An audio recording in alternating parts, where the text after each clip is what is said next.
नमस्कार दोस्तों, मैं अंकुर उपाध्याय स्वागत करता हूं आप सभी का आपके अपने YouTube channel share market analysis में। बीते कुछ दिनों में बाजार में आपने ऊपर से एक हल्की करेक्शन देखी है, लगभग 700 पॉइंट्स की, टॉप से काउंट किया जाए तो। और इस करेक्शन के पीछे बहुत सारे रीजन है। कोई प्रॉफिट बुकिंग कह रहा है, कोई चाइना में जो प्रॉब्लम चल रहा है वो कह रहा है, कोई अमेरिका कह रहा है। बट मेरे हिसाब से 16,000 से 20,000 और 20,000 से अगर 19,300 आ गए तो कोई बड़ी बात नहीं है। मार्केट का व्यू है, मार्केट का हिसाब किताब है। मार्केट वन साइड नहीं जाता, जिगजैग जाता है। तो इतना नीचे आना मार्केट के लिए बहुत हेल्दी साइन है। जिन लोगों ने खरीद ही नहीं पाया था उनके लिए मौका चाहिए था, उन्हें मौका मिल रहा है, बहुत अच्छी बात है। आप जब वन साइड ऊपर जाते हो ना तो फोमो का शिकार होने लगते हैं बहुत सारे, फियर ऑफ मिसिंग आउट। यार बाजार तो नीचे नहीं आ रहा, किसी भी भाव पे खरीदने लगते हैं और वो मार्केट को काफी ज्यादा नेगेटिव कर देता है। अचानक से वो शार्प फॉल होता है। लेकिन जो रुक रुक के चलता है ना बाजार, वो सबसे प्यारा बाजार है, क्योंकि वो हर एक लेवल पे आपको निकलने का और खरीदने का दोनों मौके दे रहा है। वहां पे कोई हड़बड़ी नहीं है, कोई शार्प करेक्शन नहीं होगी और शार्प तेजी भी नहीं होगी।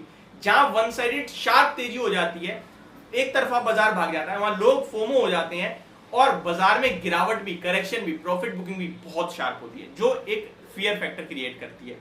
लेकिन यहां मैं आप सभी के साथ बात करूंगा, मूडीज ने शानदार आउटलुक कर दिया है भारतीय बाजारों का, और कुछ स्पेशल चीजें जो उनकी कमेंट्री में आएंगे, एक एक करके लाइन में आपके साथ शेयर करता हूं। और उसके बाद भारतीय बाजार पे आपका कैसे व्यू होना चाहिए, आगे का क्या टारगेट होना चाहिए और क्या मेन फैक्टर हो सकते हैं भारतीय बाजार को आगे ले जाने के लिए, टारगेट क्या बन के आ सकते हैं, ये सारी चीजें मैं आपके साथ इस वीडियो में शेयर करूंगा। सबसे पहले मूडीज ने भारत की रेटिंग BBB3 की करी है, जहां पे आउटलुक स्टेबल किया गया है। अब क्या क्या उनके मेन हेडलाइन है वो देखिए। दुनिया की बाकी देशों के मुकाबले भारत की ग्रोथ अच्छी रहेगी, और ये केवल मूडीज नहीं कह रहे हैं, ये मैक्सिमम लोग कह रहे हैं कि दुनिया के बाकी देशों के मुकाबले भारत की ग्रोथ अच्छी रहेगी। मैंने रिसेंटली भी आपके साथ एक रिपोर्ट पढ़ी थी, आई थिंक मॉर्गन स्टैनली या फिर ICICI डायरेक्ट की थी, जहां उन्होंने कहा कि भारत आगे दुनिया भर में ग्रोथ इंजन बन सकता है।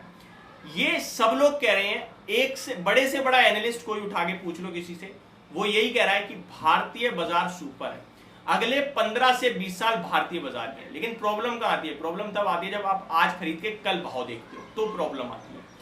आप ब्रॉडर व्यू देखो ना, 2020 कोविड के बाद से तीसरा साल चल रहा है, सन 2023 चल रहा है।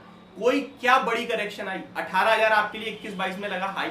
उसके बाद आपने करेक्शन देखी, कितनी देख ली? अमेरिका रिसेशन में जा रहा है, ये खबर आ गई। रशिया यूक्रेन हो गया।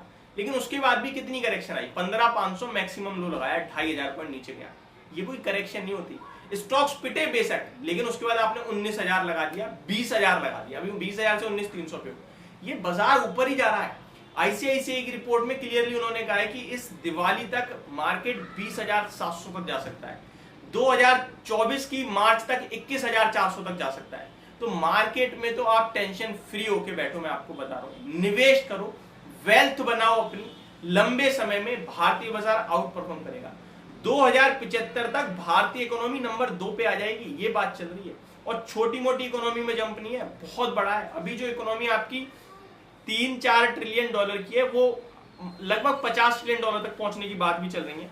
तो आप यहां पैसा तभी बना पाओगे जब टिकोगे।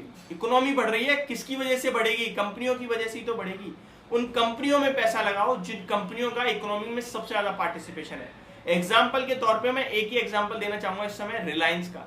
भारतीय इकोनॉमी का 6% रिलायंस कंट्रीब्यूट करता है। इकोनॉमी बढ़ रही है तो रिलायंस पीछे रह जाएगा क्या? बस ये आप ये सोचते हो कि अगर कोई मल्टीबैगर बन सकता है तो वो स्मॉल कैप है, वो मिड कैप है, वो माइक्रो कैप है, वो पेनी स्टॉक है। अरे भैया, लार्ज कैप में एक बार भरोसा करके देखो, कंपाउंडिंग की पावर से क्या पैसा बनेगा आपका। आगे बढ़ते हैं। भारत की फाइनेंशियल सेक्टर में मजबूती बनी रहेगी। NBFC, बैंकिंग उठाओ, खरीदो, फाइनेंशियल सेक्टर, इकोनॉमी में सबसे ज्यादा ग्रोथ यहीं पे आएगी। आगे बात की जाए तो भारत की संभावित ग्रोथ 6% से 6.5% है, 6% to 6.5% के बीच रहेगी। और ये बहुत शानदार है, जहां पे बाकी के देश इस समय 1-2% की ग्रोथ नहीं दे पा रहे हैं, हम 6.5% की बात कर रहे हैं। तो ये एक आउट परफॉर्मेंस चल रही है इस समय भारत की, और ये चली तो डेफिनेटली आप लोगों का पैसा बनेगा, मल्टीबैगर पैसा बनेगा। बस आप निवेशित रहना, किसी की बातों में नहीं आना है, बाजार की गिरावट से डरना नहीं है। एक ही चीज समझनी है, बस मुझे बाय ऑन डिप, बस मुझे बाय ऑन डिप्स की स्ट्रेटेजी बनानी है। किसी एक स्टॉक में ओवर बाइंग नहीं करनी है, इतना नहीं खाना है कि भाई उल्टी मार दो, वो नहीं होना चाहिए। बस बाकी सब बढ़िया है।